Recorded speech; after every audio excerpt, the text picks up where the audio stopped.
Well, welcome back.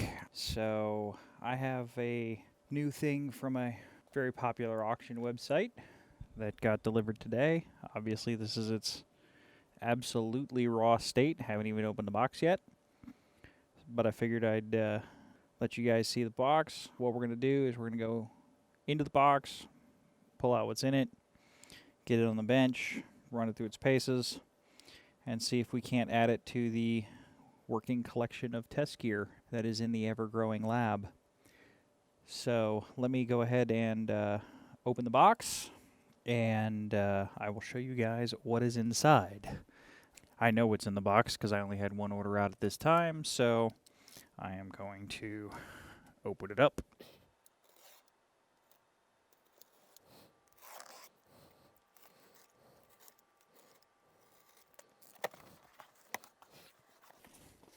Always good to see something that's well packaged. Lots of bubble wrap.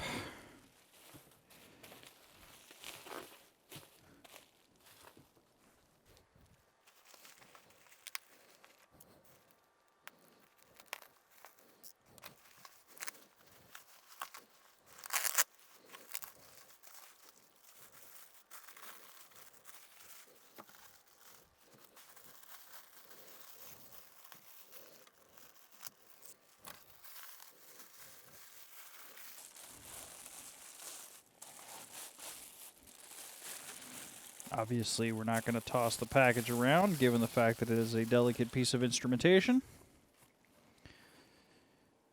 And there we go, raw and unfiltered. So it's another Dmm502A. Actually, this one's not option 2'd. I didn't even realize that when I bought it. This actually has the temp probe, so that's cool. Pictures on it were in really nice shape. This one's actually in really, really good shape. No big dings, no big dents, no big just punches out of the panels. One of mine that I got, it's missing 2 of the panels. The other one I got has a huge dent up here. Up here, it's just toast. So, all in all, initial impressions, this unit's actually very clean, very good shape. Seen some use. The banana jacks have been used, but nothing major. Really good shape. The listing actually had it turned on, so I know the display works, and it was measuring a voltage. I don't even know what voltage was being fed into it, so obviously we won't trust the cow on it. We will go through that and see if we run into anything else that's all wrong with this meter. You guys know about as much as I do at this point. I haven't even turned it on. So what I'm going to do tonight is I'm going to get started on this, and I will clean and lubricate all the switches and get them all cleaned up, because all of these micro switches from Tech, these all have connection issues. Just like 200 millivolts was crunchy. So they all have connection issues. So I'll get all the switches cleaned up, and then tomorrow we will use this stack of gear to calibrate the meter. Actually, on this meter, because I've done a few of these before. I won't need the 5205. This is the 5200A that we repaired in another video, and then this is my DC voltage calibrator, the EDC. I'm looking for a fluke version of these, but I've had some stuff that I've had to take care of before I can pick one of those up. There's a couple out there right now, but for now that'll work. It's still a good reference in its own right. So AC, DC, these particular meters don't need current.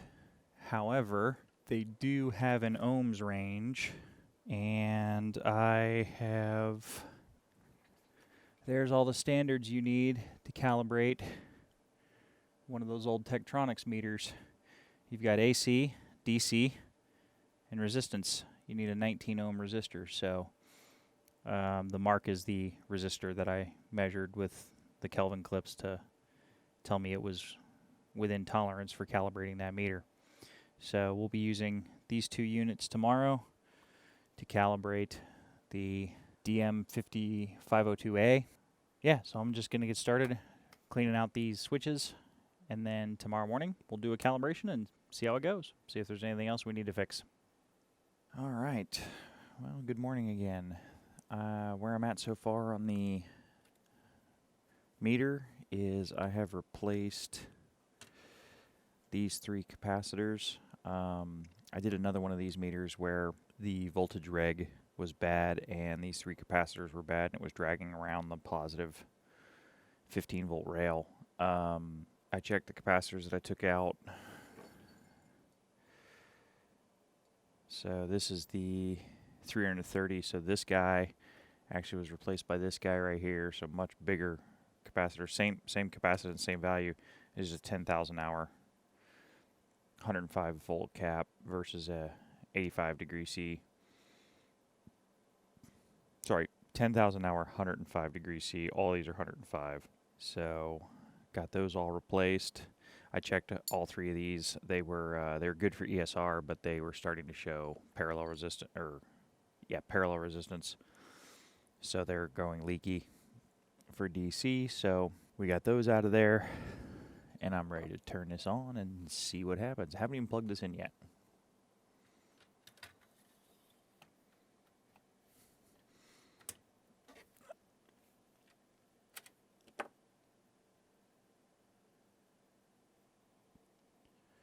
Well, that looks pretty good. Display looks nice. It's bright. Everything's good. Ranges are working.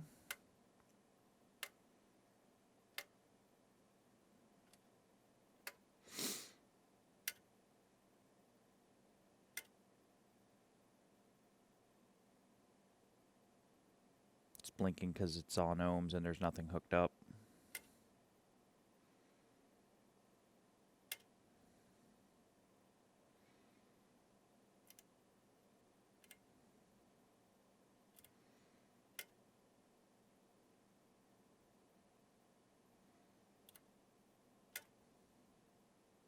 So all the range switches seem to be working. Everything looks good.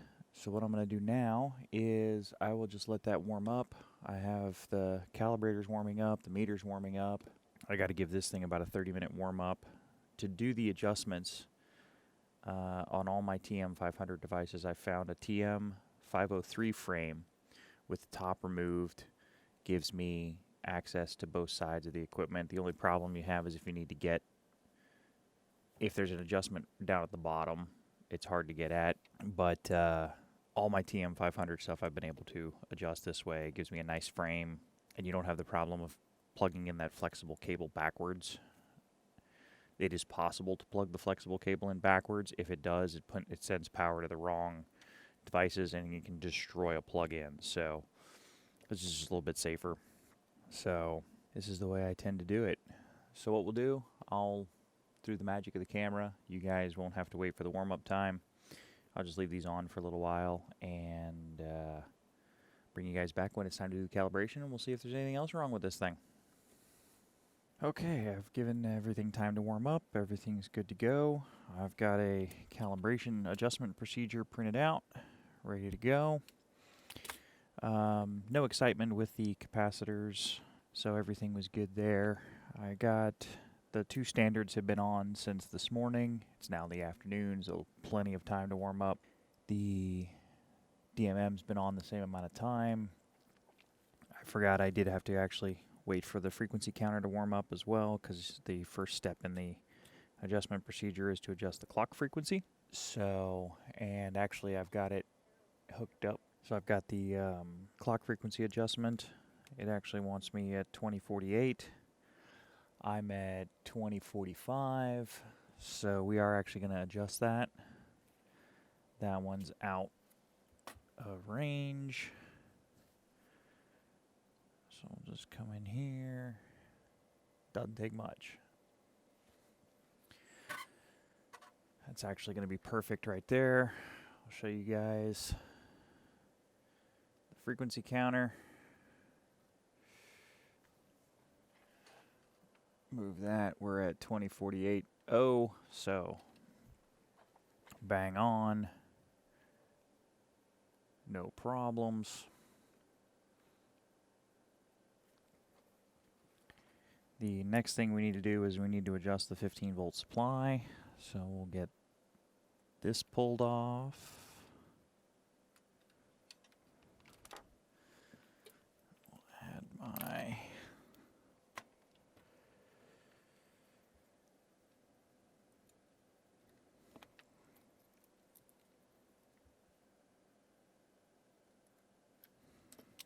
all the test points and procedures with all the tech gears in the service manual. Oh, those new capacitors are actually doing a real good job. Adjusting the 15-volt supply, it wants a plus 15.75 reading. We are at 0.15752, so that's good there. The next step is to adjust the DC volts 0.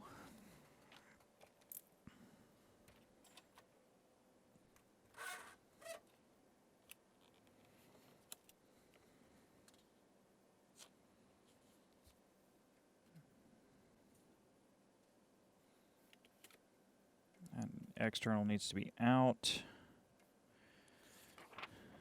Yeah, so it wants the output shorted with a shorting bar, DC volts, external reading. You adjust the potentiometer R1542 for a display of 0.00. This is actually good, doesn't need adjustments. So I will move on to adjusting 2 volts. So we hit 2 volts. All right, I need to get 2 volts on my DC calibrator here real quick. So I will pause the camera, get 2 volts of signal, and we'll apply it to the test jacks and see what happens. So I'll be right back. Okay, we have the DC calibrator set up with exactly 2 volts.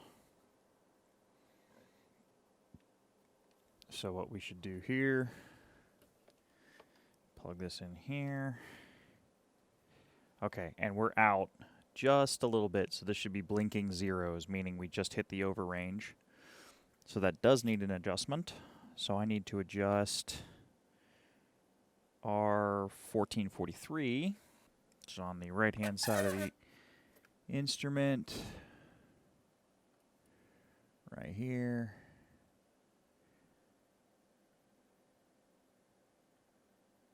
Okay, so it's not blinking.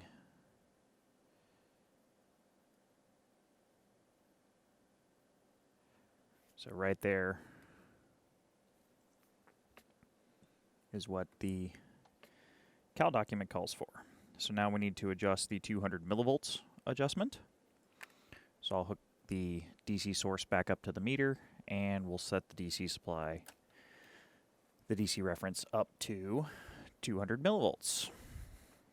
We're set to 0.2 volts, so everything is good there. Now it wants 200 millivolts.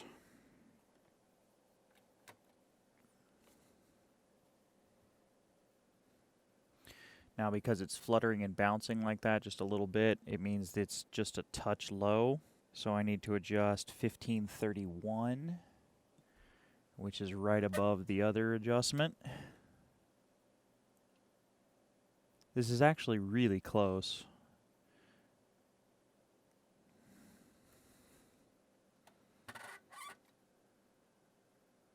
So far I'm adjusting it for the video, but in terms of check-in,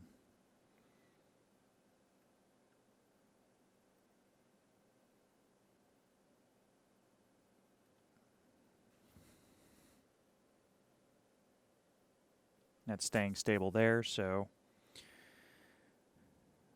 that's good. And I'll be back with step 6. I think we're into AC now. Okay, this is doing the amp 0 adjustment, step 6, ground and test point 1013, and the adjustment there is R1011. However, the adjustment itself is on the test meter up here. There we go. So we want to adjust this for as close to 0 as possible. So let me bring this forward just a little bit. figure out where my adjustment is. So it's the second.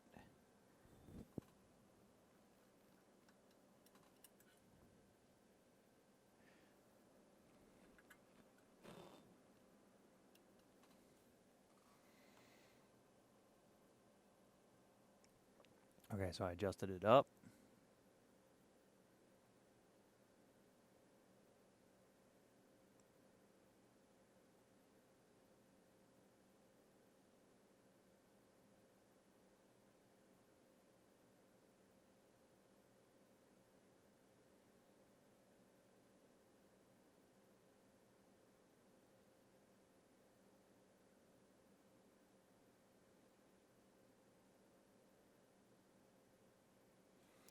It's about as good as we're going to get it. That is dancing around in the microvolts because we're at millivolts, microvolts. So we're dancing around right at, we're in the noise of the meter. So that one's going to be good. So we're done with that. Next is AC0. So let me get that set up and then I'll be right back. Okay, so this one actually doesn't need any adjustments on this particular meter. Some of my other ones did.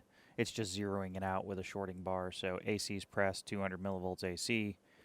Shorting bar, display should read 0. It does. We're good. So we're moving on to the gain adjustment. Okay, I have 1.9 volts of 100 hertz AC plugging set up. Obviously, we are not at 1.9. We're a little bit low. So we will need to adjust the AC gain. So the adjustment for that is 1108. And all we do is adjust 1108 for a reading of 1.900.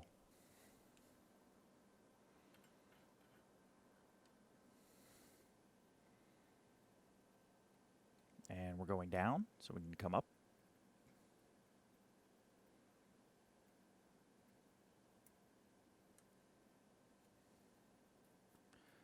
Well, that's not good.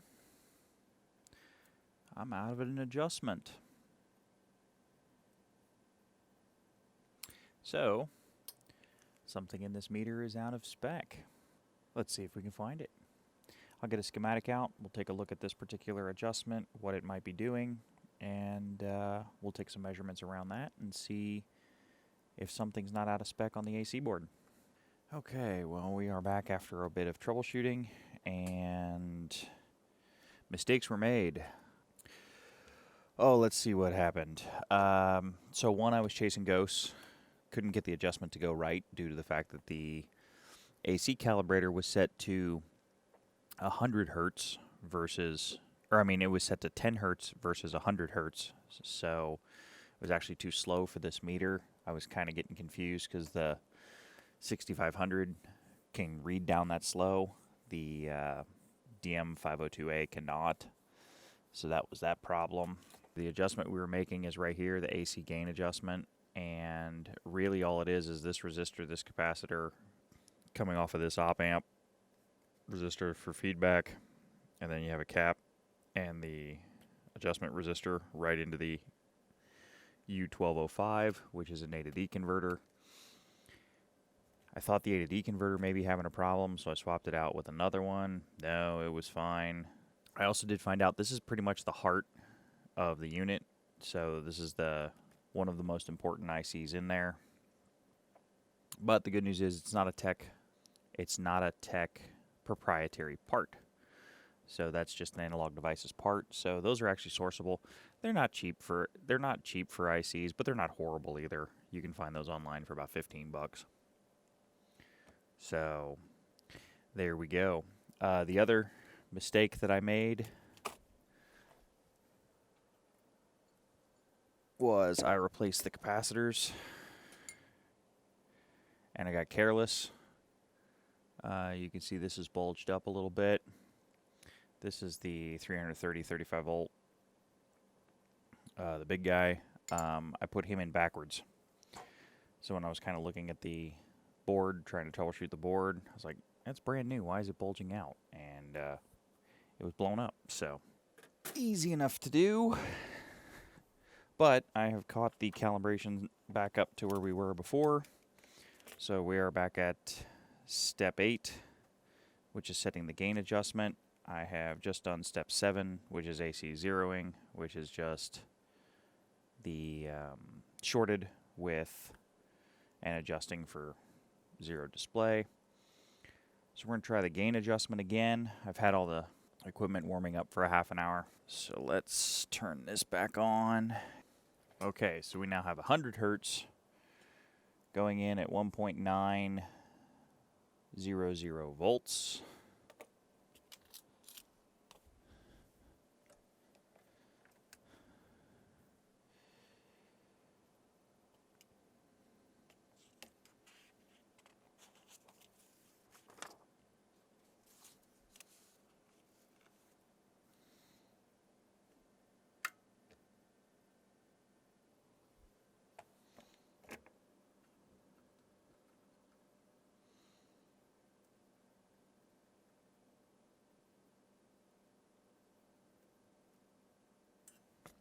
And we have a reading of 1.9 volts.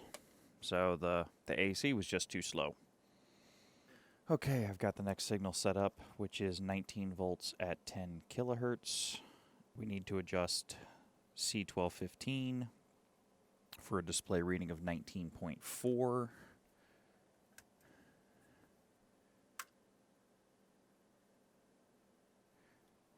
be able to adjust that without much trouble. That adjustment point is this plunger style capacitor right here. So you do want to use a low capacitance and inductive tool for that.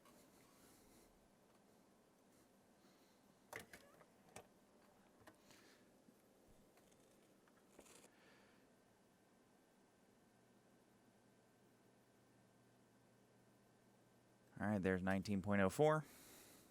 Yep. That's the capacitance of the tool.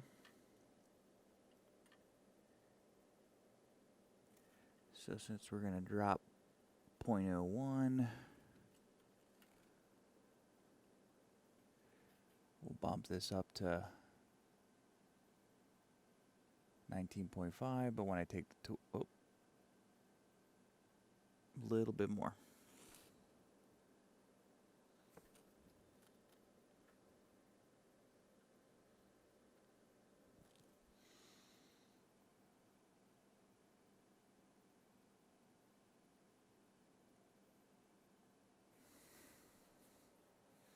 Okay, there we go, 19.04. And now we get to dial up the calibrator some more because we're into the dB adjustments. We're on to step 10. So I'll get the calibrator set up and then I will be right back. Okay, I have 100 volts at 100 hertz signal at the input. And we're going to adjust the dB0. So we need dBs. And what we will do is I will turn on the calibrator.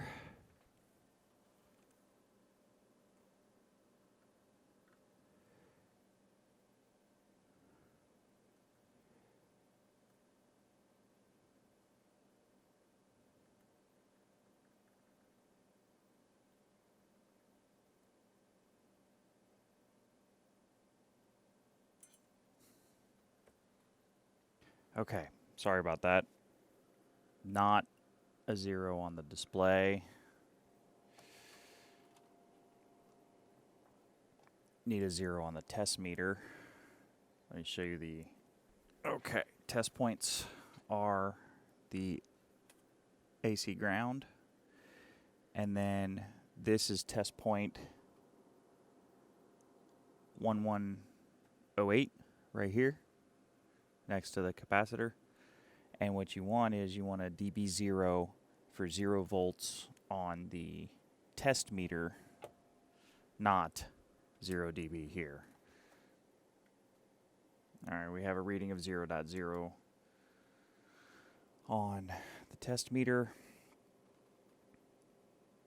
So that's the dB0. Now we need to do the dB reference adjustment, step 11. Okay, so the dB reference uses the same calibrator signal. but the dB reference is right here. And what we want to do is we want to adjust this.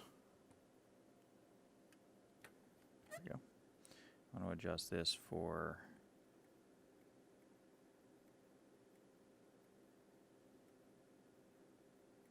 40 dB. There we go. So we're good there. Okay, we have 100 millivolts at 100 hertz going into the front of the unit. We're adjusting the negative 20 dB reference, which is right here.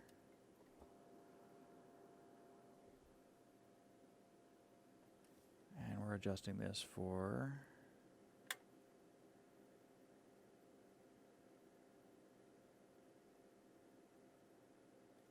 negative 20 dB.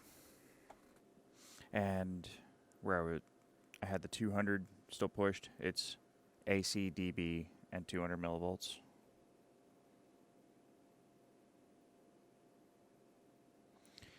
All right, we are on to step 13.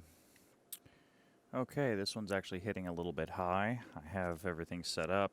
dB, AC, 200 millivolts push button. Calibrator set to 1 millivolt at 100 hertz, and we're looking for negative 60 dB, negative 60.2.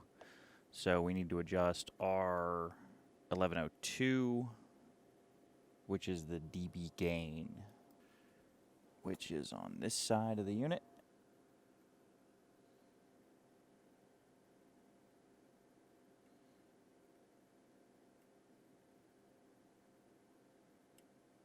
There we go, negative 60. Next is step 14, which is the dB over range. Okay, I've got 4 volts of AC at 100 hertz, and we want 2 volts. AC dB. We need to adjust our 1024.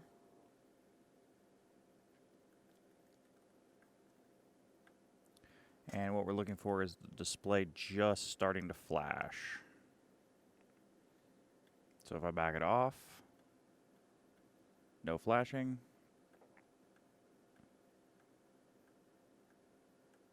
Just starts flashing.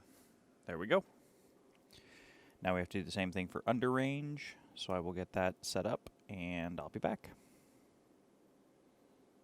Okay, we have 30 millivolts of AC going in. We need to adjust our 1012, which is right here. All right, so it stops blinking just till it starts flashing. And that's the adjustment. All right, next and last one, since I don't have a temperature probe, is going to be the ohms adjustment. So I'll get that set up and I'll be right back.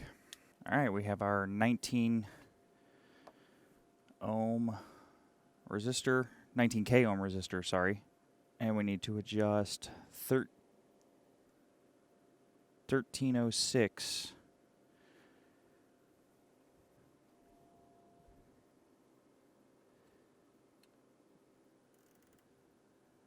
All right, we're off. Pot's really sticky.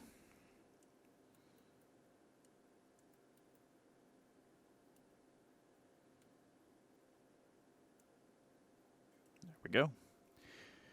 19K. So, since I don't have a temperature probe, that'll actually conclude the calibration on this one. I'm going to see if I can source a temperature probe for these because I have 2 that have it. But let me get the side panels put back on and we'll put it up there. And then I'll run some DC into it and see how we did. Okay, I've got 2 meters reading. This is the one we just did. This is the one I did previous. I've got 30 volts of signal coming in, 30.1. That is actually within spec because the spec on the meter is 0.05% full scale, but because this is I think it's a 2000 count meter, full scale on this is 200, so being off by 100 millivolts is within spec. So we're actually good. So I have 5 of the 6 that I was looking for. What I have these meters for, and they're all calibrated. I've ran all of these through the process as well. What I have these for is when I work on multi-rail power supply units, it lets me watch all the rails at the same time when I'm waiting for a power supply to just cook and do its testing. So all in all, it'll be a nice addition. I need to get one more, run it through its paces, so those will be full of meters. And the best part about doing a calibration,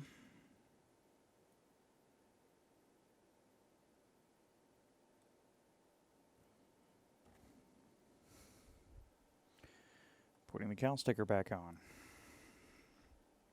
Thanks for stopping by the lab and taking a look at this Tektronix DM502A, getting it calibrated and getting it ready for the bench again. If you guys have any comments, please leave them in the comment section below. I do read all the comments. And I also do request for videos, so if anybody has any questions or anything like that, let me know and I'll see if I can make a video on it.